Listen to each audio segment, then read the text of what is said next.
what they should be doing is embracing the work that he's doing, because he's self-funded. Yeah. And because he's just selling books and and doing his thing and appearing on podcasts and developing this audience, he's allowed to do all these fantastic voyages. Mm-hmm. Like he's in Iraq right now, like studying the ancient Sumerian civilization, like with the remnants of it. Yeah. Well, there's two things I'll say there.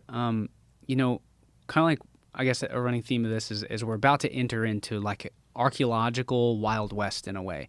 I think that Jimmy getting involved with Göbekli Tepe and the trees that were there, having the orchards planted over the sites, and they're removing them now. Yeah, and because of him. It's just proof that a guy like I started watching Jimmy 2018. I mean, gosh, I just graduated from high school, and so he was kind of like inspired me to be like, he was this young charismatic guy that could go online and research topics and enthusiastically present these topics, and he was effective at doing it, and inspired me for a long time.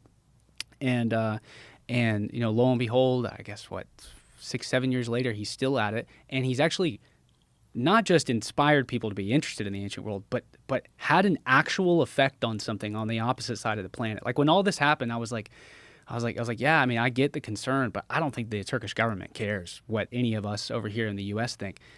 Sure enough, they removed the trees. And then there's kind of like the backpedaling of oh, well, it was always in the plan to remove the trees. But I think people might disagree with Jimmy's approach, whatever. Mm-hmm.